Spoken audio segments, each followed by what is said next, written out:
Hi, I'm Marty Snowbarger with the Farmington Police Department Traffic Unit. We're here to do some videos on motorcycle safety because May is Motorcycle Safety Awareness Month and we'd like you to be safer riders. Enjoy watching.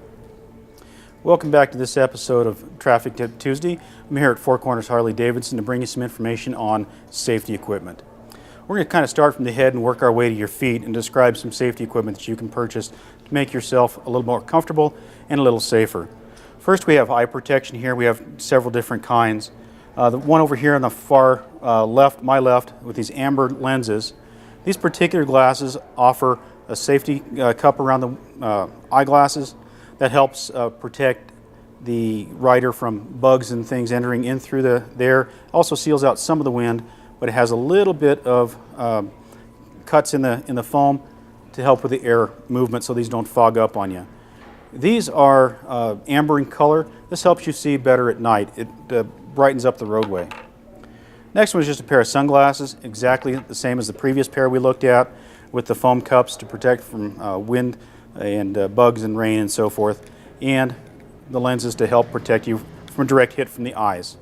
There are numerous other manufacturers that make motorcycle-specific goggles. These are just two that we have here. This is just a pair of goggles, very similar to what you might see in a ski shop. They have a nice little foam rubber padding that fits up against your face. These are used most commonly with riders who have open face or half helmets. They will wear these quite often to keep the rain out of their face.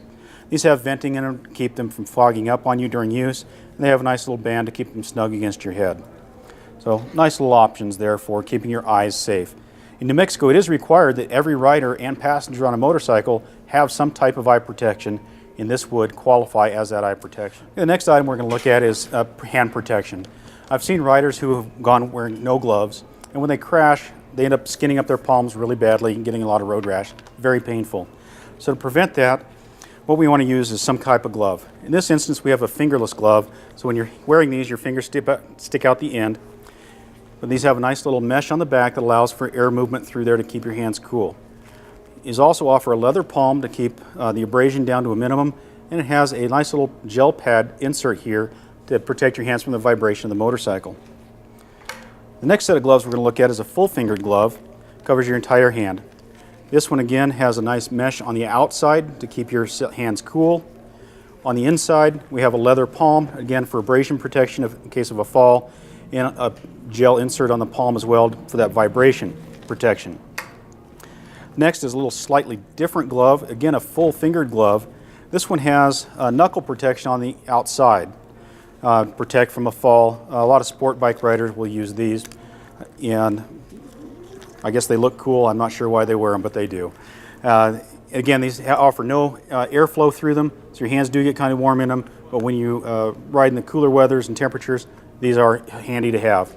Again, this has some gel inserts in them to keep that vibration to a minimum. Okay, the next item we're going to talk about is a jacket.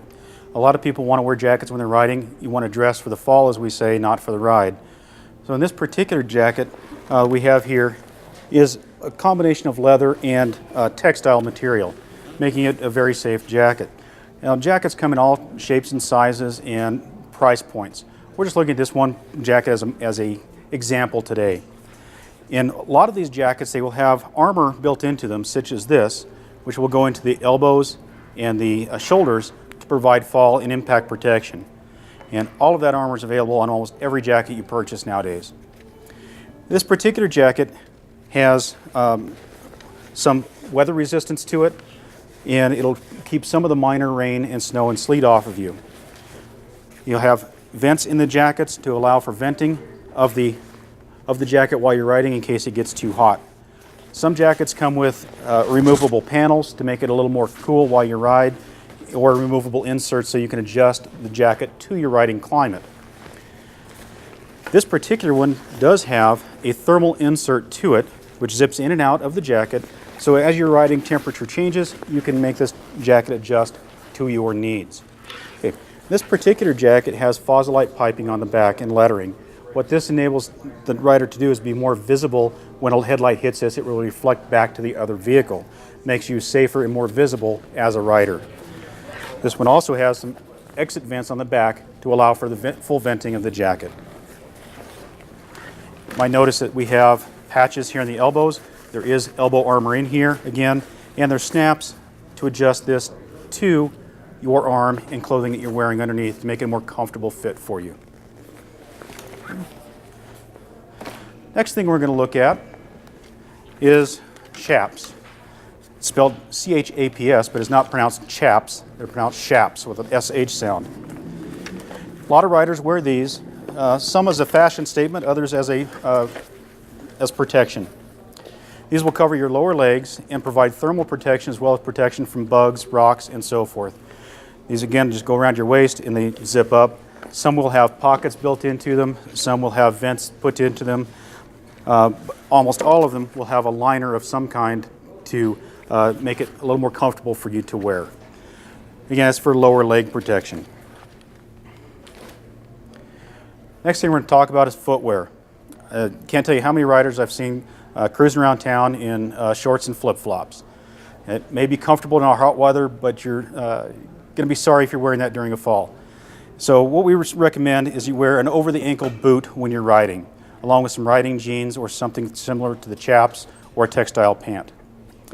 This particular boot is very sturdily made. It has a Vibram sole, so it's very strong, and it covers the ankle. So if you do put your foot down, you have some ankle support in that.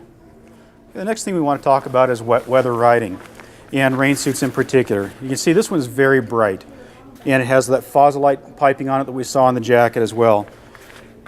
And you want to carry this in your bike at all times. You know how the weather can change here in northern New Mexico at a heartbeat.